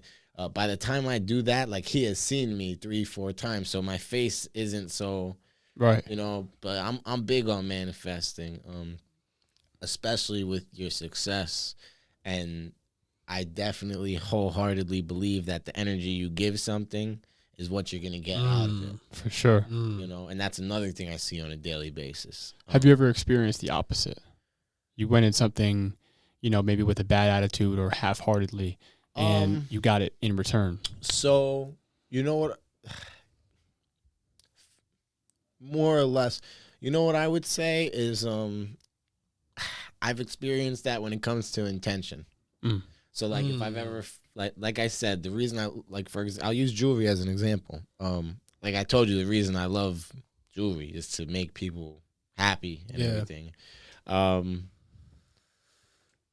You know, I'll just call it what it is, and I'll just be vulnerable for a second. So like, I believe there was a time that I feel like maybe there was a time where my intent on, say, a piece or something may have been more like, maybe I was like financially motivated. Like I wanted to make the money, but I wasn't so concerned about the piece. Like came out fire. But like, you know, I wasn't like, it was more just like, oh, like, let's get this money. Like, and then things might go wrong or not smoothly with that. And then I like remember like, oh, what are you doing, dude? Like, this isn't what you're here for. This isn't what you do. Right. You know, you got to be an artist first. That and I just feel like you have to have the proper intent, you know, in whatever you're doing. Otherwise, I just don't think it's gonna work out the same way, you know. Like if you're in things for the wrong reasons, right? I think that if you're in things for the wrong reasons, I don't think it's gonna play out the way that you expect it to, just naturally. Yeah, that's great that you got the intelligence to realize that, though, man. Because a lot of people, I think, especially in business, never realize that that's a thing. Yeah. So like, you really get what you give. All the way, like whether it's with your clients, whether it's with your employees, whether it's with the people that are like above your head, even as a business owner, like you may be dealing with people that, you know, technically they're the dealer, you're the buyer, you know? So like there's still always going to be people above your head in some way, shape, or form. But but back to your thought, I think manifesting things is very important to get what you want. Yeah. Look at that, bro. The jeweler came in here dropping gems. I know. Dropping gems, dropping the nuggets. They're cutting everything. Yeah. VV. Clarity. You seen that movie? Flawless you diamonds. guys seen that movie, Uncut Gems? Oh, yeah. Adam That was a Sandler? wild What is it movie. called? Wild, What is it right? called? Uncut Gems. Yeah. By Adam Sandler. That's one of my favorite actors of all The time. ending was just like, I know. Like, I'm like, You weren't expecting that. I didn't see it. Nah, it was a wild movie. It didn't seem like the movie was over and it just ended. It's funny. Like I was abruptly. just talking about that movie with one of my friends. Actually, yeah, I thought it was when you and Brian, we were up at the casino the other day, and I had mentioned the movie Uncut Gems because it took place. Well, the ending of the movie took place in a Mohegan Sun casino. I don't remember that. So, well, yeah, this was a little while ago we had that conversation, but It's kind of it's like that over there. Like I shouldn't say that, like, but that was a good example of like the drama that takes place like in the Diamond District of like New York City. yeah, To be honest, you know, not that the movie was completely accurate, but like that's like the energy. You know how it's very intense and like pressure and like fast. Like I just found out about the Diamond District actually yesterday from a show, Kaleidoscope. They were talking about that. That's the place that they robbed in that show. So. Okay. The Yeah, Diamond District? yeah, the Diamond District in New York. I just found out about that yesterday. oh, it's a crazy place. Yeah. Man. What's that? You ever been to the Diamond District? Oh yeah, I used to go every week. What is it? What's the Diamond District? So it's essentially, all right, like if you go into like a building, right? Like it's on 47th Street. If you go in, it's almost like imagine a flea market where there's like all booths. Yep. Or imagine like if you went into a jewelry store, right? You see how it's like all cases lining all the walls and everything? Yeah. Yeah. Imagine every case was like a different business. But they're all selling jewelry, though. Yeah. Like, but it's huge. It's like the entire And block, like the isn't whole it? block. Yeah. Yeah, the whole block is jewelry stores, Every and storefront. exchanges like that, Really? and offices upstairs with like wholesalers and dealers, and it's basically this super intense, high pressure. You get this adrenaline rush. Just you've been there? No, I've never been there. you but got just from what I heard go. about. Like you just get an Yeah. adrenaline, but be careful. Like if you're spending money, be careful because there's a lot of Sheisters. A lot of Sheisters. We'll bring you with us to check out. Yeah, I got you. I got you. I heard in that show yesterday. Again, I don't know how true it is. I can't really. Well, maybe you could fact check this, but I think I heard in that show that roughly 1/3 of all the diamonds in the United States at some point passed through the Diamond District. Yeah. Whoa. From my understanding, it's a lot more than that. Really? Yeah. Wow. Now, like, I could be wrong. Yeah. From my understanding, I could be wrong. From my understanding, it's a lot more than that. Damn. Yeah. That's crazy. I mean, dude, when you go there, you're gonna realize That's Yo, like all the jewelry comes from there. just the value on that street is kind of shocking alone to even think about being there. Forget about it. It's ridiculous. It's Wow. ridiculous. Yeah. People come up over there. Yeah. There's robbery, like there's robberies because like you got to think about it. So like someone might be holding like a little pouch in their hand, and there could be like $1 million Yeah. worth of diamonds in there or Yeah. something. It's crazy. I mean, someone might be wearing a watch walking down the street. The watch might be $1 million. Or That's insane. or like even like say 400K. Like, The way they were still making buku it bucks. seem too is like pretty much in front of every shop. There's like just casual civilian people that are actually like Hustling guards. and Like, bust. Oh. well, like there's guards and shit everywhere. Like you can't really There is, but I mean, not like as deep as they were That, probably training. that Yeah. has to be like a highly surveillanced area. it is, and there's police all over Yeah. the place. But I mean, it's New York City. There's people everywhere. Right. It's flooded with people. There's also a lot of hustlers in the street over Yeah. there. Yeah. So like when you walk down the street, like 17 people might walk up to you on that block as you're walking down the block, saying, "You buying or selling? I got a spot. Come on, like." You know, you buying, you selling. What do you need? What do you want? What you trying to sell? Mm. You know, we pay the best. We got the lowest prices. Da da da da da. Right. And you never know where they're gonna bring you. Right. You see in the movie, he had the guy peddling for him in the streets. Oh, and yeah, they, yeah, remember yeah. They want him to sell the fake rollies. Mm-hmm. It'd be like that. It's crazy. Yeah, no, that's Mm-hmm. a crazy game, man. It's a lot of fun though. I I'd should imagine. check that out. That'd be an experience. Yeah. Yeah. Sure, that would You be. guys should go for like next time you go to the city. Like Yeah. like dedicate like an hour or so. At I least. love New York. I want to go to Wall Street too. I've never been there either. Okay. Yeah, Okay. that'd be I cool. like New York. I worked in New York 1 week a year for a while. Really. Yeah, restaurant called Puglia during the San Gennaro feast in Little Italy. Mm. If you guys ever like heard of that feast? Nah, I never heard of that either. They are either you guys Italian? A little bit. He is on Yeah. the. a little bit. It counts for something. they shut off the whole block, Really? and it's all food. It's you can't even like. I went. That's dope. It was. I think it was in September that I went this Yeah. year. I went for fun this year though. Oh man, that'd be so cool to go to. Mhm. Yo, it took me like a half hour to walk from like the end of the block, like just a little bit up because of the amount of people. Yeah. There was like no moving. It was lovely. I loved everything. You know what's crazy about this So area? much culture. Yeah. What's up? It's crazy about this area. There's like heavy mob ties in like the Pittston, Scranton, Wilkes-Barre area. The Buffalinos and the like. You ever see that movie, The Irishman? I did see that movie. That movie's crazy, I did, yeah. and it's based off of like Pittston. It Yeah. is, right? Well, you know, the Woodlands was like a crazy stomping ground for like the Yeah. mob around here. That's crazy. So That is crazy, man. See how we got quiet over there? It's just crazy. That's crazy to think about. It It was is. so like kind of off the beaten path, you know. Yeah. But I did see it though. Yeah, that's crazy. I That's wondered, crazy.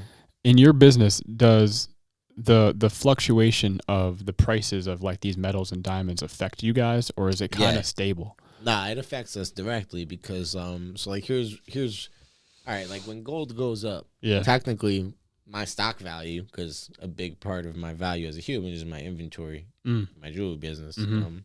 Technically, if gold goes up, my overall value of my inventory goes up.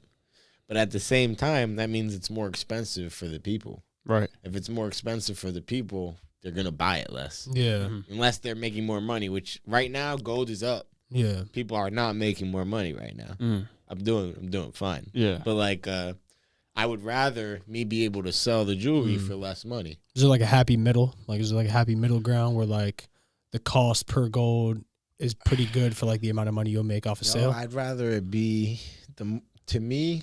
Like I'd rather put more of it on these people's necks. So like I'd rather it be less expensive. If obviously as the cost goes down, like your profit margin percentage wise Yeah. may stay the same. But so you're gonna make technically less money, Yeah. but more people can afford it then at that point.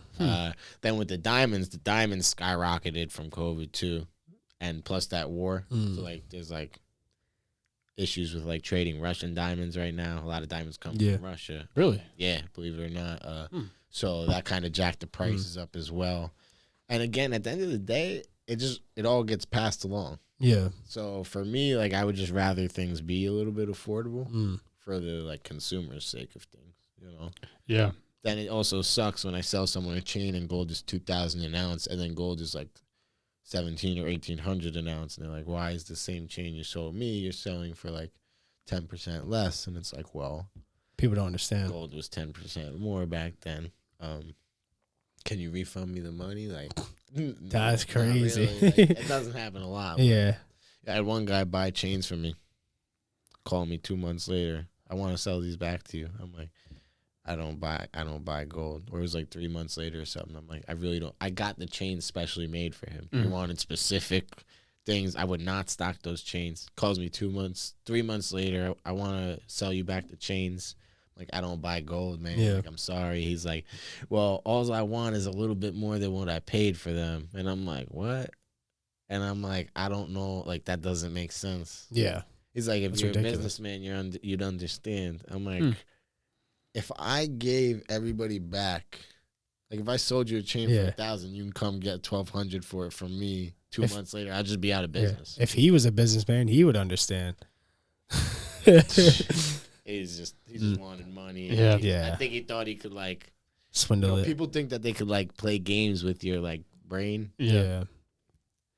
Doesn't that- work. nah. Especially when you're dealing with crazy amounts of money and jewelry and stuff. I'd imagine you probably know your P's and Q's about what the fuck you're doing. I mean, like, you know, I'm not stupid, Yeah. and I'm not like socially. I'm really not stupid. Yeah. You know, I don't have the most extensive education in the world when it comes to like whatever that word was you used before. but like I know how to deal with people. Yeah. You know, I've done that my whole life. Yeah. I've dealt with people. And I know when someone is trying to like Yeah. swindle you or be shiesty or something. I picked that out. That's my new favorite word. Now I'm gonna use that all the time. Yeah. Shyster. Okay. Yeah. Fuck with that word. You know, yeah, that's a good one. I forget who taught me that word, but I remember hearing that when I was young. Shyster. Yeah. Yeah. That's what I do. I take like little funny like words that I hear throughout like life, and I make them like words I use all the time. Oh, yeah. I'll tell you, my vocabulary is ridiculous. Yeah, you got it, man. You got to have your own little language. You Oh know? yeah. The repertoire. Yeah. Yeah. I know this one guy out here. His name is Ryan. The words that this guy uses. Oh, man. I mean, like, it's out of control. Like, he'll probably watch this thing and see he'll be souped. I talked about him, but I mean, his vocabulary is like Good? Like high? Oh yeah, High like IQ? he says these words. I'm like, oh, whoa. I'm like, yo, break that one down for me, you know. And he'll hit the definitions off. Like, it's crazy. Yeah, no, I thought you were going somewhere else with that. I was gonna say like, cause we're in like a city where like we get people from all over. Like we got people from New York that come down here, that migrate here. We got people from Philly that come here. I know we what got you people mean. from Jersey that come here. So we have like The Wilkes-Barre slang. slang. Yeah, slangs. Wilkes-Barre slang is ridiculous. Like you can go to just certain, like say even like when we were in school, you can go to different schools, and like the way people are speaking is completely different. I hear you on that. Yeah. I hear you on that. My high school was weird. I'm not even gonna lie. Looking back on it, it was weird. Yeah. The words that they came up with and used, and it was like the language for the little like town. It was like everybody was using these words. They didn't make any sense. You know, it was crazy. Yeah. They definitely came up with their own little thing. But yeah, it's like a melting pot over here. Oh, man. yeah. It is. We got everybody. It really is. Yeah. Yeah. And like the little tri-state area, this is definitely like the city. It seems, especially after like COVID and everything. This is where everybody came to move to. So it was like the Everybody. next biggest city. So like every time I meet someone that's like a little fresher here, Yeah. first thing they want to do is say where they're from and Yep. everything. And my response is always like, yeah, man, like nobody's from here. Yeah. Like just so you know, like That's true. nobody's actually from here. Like Yeah. trust me, like you're gonna stop saying that soon because you're gonna realize that nobody's from here. So Yeah. That is true.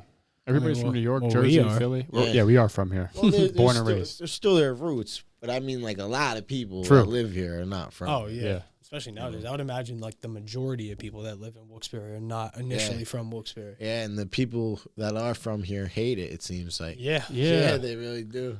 Yeah. Sorry, guys. Like, It's like, I mean, to be honest though, that's like really only people that like are, it sucks to say, but people that are just working. Like when, like a lot of the entrepreneurial people that we meet and talk to all the time, they love this See area the and for growth. that specific reason. Like it's growing. And Yeah. over time, like, not a bad thing. yeah. The other people are like prices of houses went up. That's supposed to be a good thing. Yeah. It's not a bad thing. Yeah. You know, if you had a house, Yeah. it means it's worth more money now. Yeah. You know, And like there's not much going on around here. So there's so much opportunity to start something new. so much voids to fill. Yeah. So True. like that's the one thing I talk about to like my friends back home still. I'm Yeah. like, yo, listen, like there's places out here where you could do the things you want to do, you know. You just got to find them. Yeah. You know, find a place for the void to fill and fill That's it. very true. Yeah. There's a lot of vacant commercial space out here. There is. So much opportunity. So you see, like, I have 50-50, a 50-50 opinion on that, though, because there is, but, like, part of me is, like, there's kind of There's a reason. Yeah. Yeah. There's kind of a reason. There's kind of a reason why it's like that. Because if it was just so easy, people that have the money, Right. they would be on it Yeah. already. You just buy it all up. They would just be doing it. Yeah, because people with money, if things make sense, Mm-hmm. you know, there's always going to be opportunity. But I'm 50-50 on, like, the vacancy thing.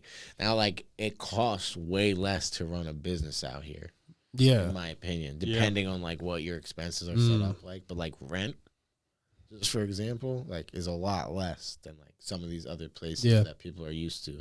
So someone that's just a normal guy, you know, they can't afford that, to take the risk, because if they do bad 1 month, if their rent's $5,000 and they can't pay it, what are they going to do? Yeah, you're out.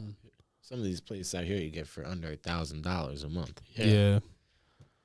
You know, if you can't work that out, then sorry, but it wasn't meant for you. Yeah. Maybe you weren't ready. Like, it was worth the shot, though. Yeah. Yeah. Would you spend $1,000? Like, whoopity doo dah. Yeah.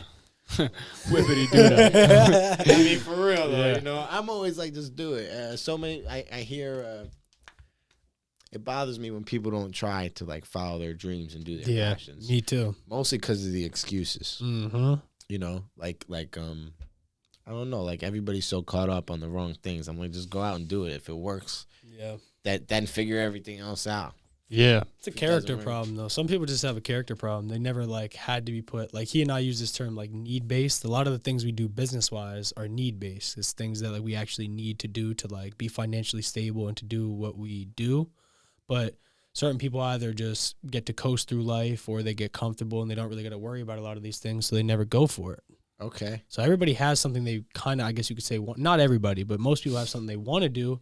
Life just gets too comfortable and too easy for them to go out and do it. Too comfortable, yeah. Luckily, I feel like it's a scary thing.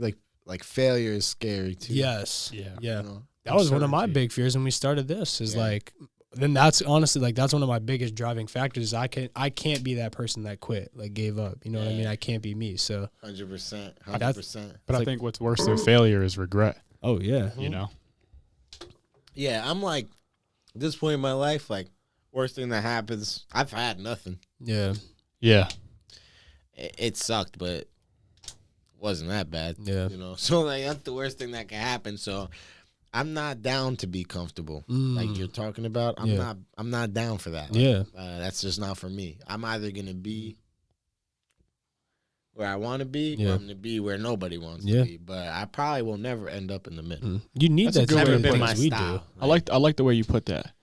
You Yeah. know, just be very, very uncomfortable until you figure it out, or you're where you want to It be. is what it is. You got to put your foot on the gas pedal. Yeah. Push it all the way down. Yeah. Instead of If you just hit a wall, I mean, living that picket fence style kind of life, just, Yeah. you know, the average. I mean, that's cool for people that want it, though. Very Don't true. get Yeah. me wrong. Yeah, very like, there's true. nothing wrong with that, and I don't want to like act like there is. Yeah. I You're mean, right. like You're right. I just can't do that Yeah. because It's I'm always what's for gonna you. be thinking about I could be doing. What if? mm, What if I if? could do Yeah. something more? Yeah. Yeah. So I'm just like I'm gonna try my best. Mm-hmm. How soon do you think it'll take until you open a restaurant? A restaurant. That's such a good question, man. Well, I'm opening a second jewelry store. Really? Yeah. How soon? Any month in Pittston. Ah, Really? Downtown that's Pittston, tough. Main That's Street, tough. 45 North Main Street, Pittston. So you got Yeah. the location all picked out Got and the everything. location, got the lease. We're working on like getting the flooring done now, building cases. It's getting done up. Wow, man. That's cool. And is this like an actual location? Like it's not like a front because your current shop's in the mall, right? It's not like a what? Like a Front. not like a fake Yeah, thing, like a like a- storefront. Oh, it's a storefront. So yeah, like it's its own It's thing. its own location. Well, I was yeah. gonna say that the next time we do a pod, then we could actually pull up on you this time. we could then do that one place in the is jewelry gonna be store. Fly. Yeah, Yeah. that'd be tough. And, oh yeah, I know what you mean. It's a Like a brick Yeah, and mortar so- spot. yeah. yeah, it's not a mall. Yeah. Yeah. That spot is gonna be. I'm so excited for that spot. So are you like anticipating ways you can systemize this business so that you could be kind of outside working all right, instead of being on the inside? Yeah, and I've thought about that, and yes, 100%. The only thing is, like, at the end of the day, like, my business is based off of me Right, and your vibe and your energy and and stuff my like that. people. Yeah.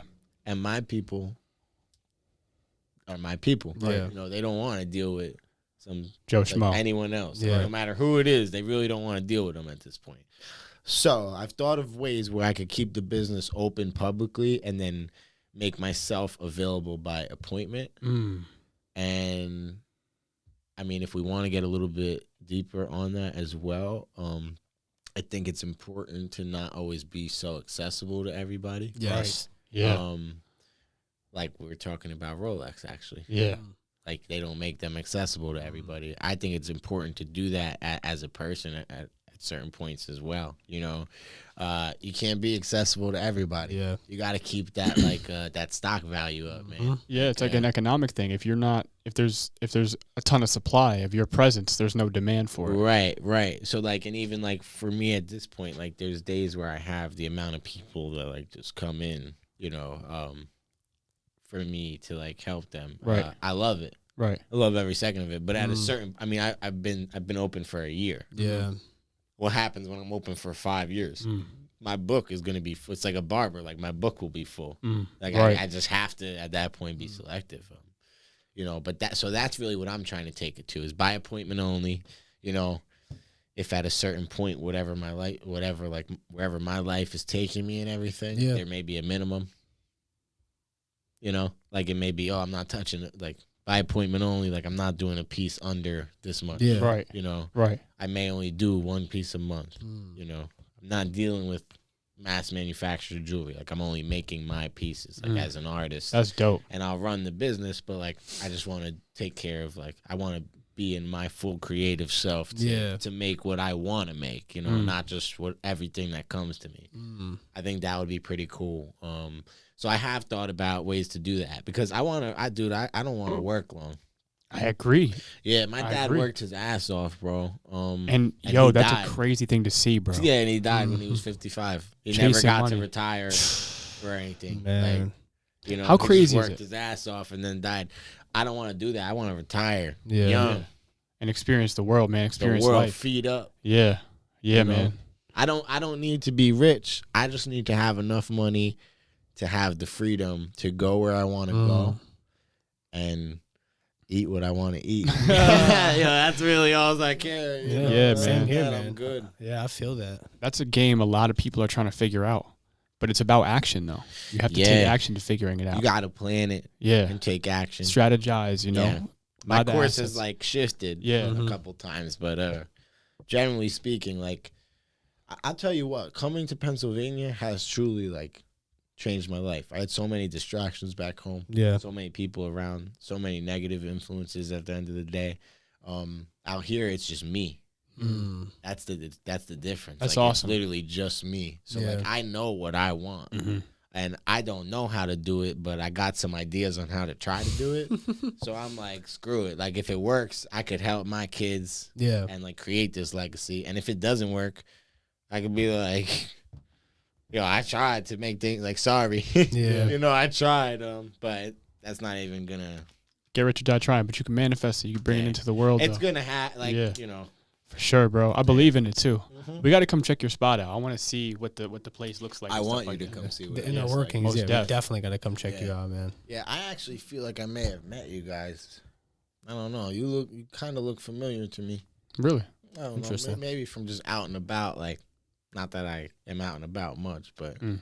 I could be wrong too. But I'm pretty good with faces. Usually. Yeah. See, I'm horrible with faces. Yeah, Names, okay. everything. Names, forget about the names. Yeah. Faces, I'm good. I'm not. I know one of your names is Kev Yeah, that's me. Darrian. and Darrian. Yeah. Yeah, I'm still not. That's all good. 10 D. minutes from now, I'll be like, your name starts with a D, right? the faces, they're locked in. Yeah. They're Cool, locked man. in. That's Yeah, good, man. for sure. You got that better than me. Let's run it up, bro. Let's see each other at the top. Yeah, for sure. Oh, that's gonna happen. It's For just sure. a matter of when. Yep. Yeah. One. Like there's always gonna be ups and downs, and then it's a question of like, where is the top at? Because like I don't know where your top is at, but I also don't know where my top is at. Yeah. I guess I'm still figuring it out. I just know I'm trying to find that. Yeah. Yeah. No, One of my us too. biggest things, man. Every It's day. like- so like one of my my biggest fear in life being dead honest, not reaching my full potential. Like that's what I want to do is maximize my potential. Yeah, that's You a know? scary reality to think about. It is, because it's like, where is that ceiling? Yeah, You know, I don't know that we have maybe, one. maybe there is no ceiling, but Yeah. like, where is that? Where does that potential go? Like, what could you do? What's your threshold? What's your threshold? Like, Yeah. yeah.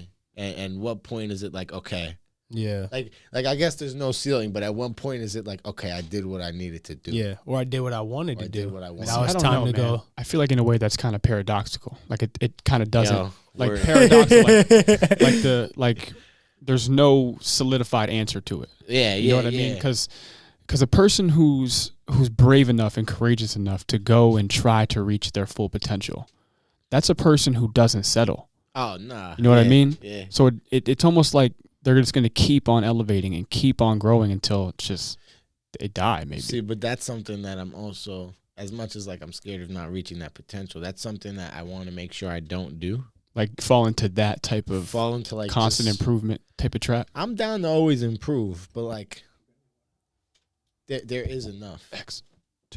There is enough somewhere. Yeah, If that makes sense. I agree. You know, and at a certain point, you have to learn that like life is important too. Right. That's something that I struggle with now, Mm. and people have tried to kind of like be like, hey, you know, like you gotta live too, Right.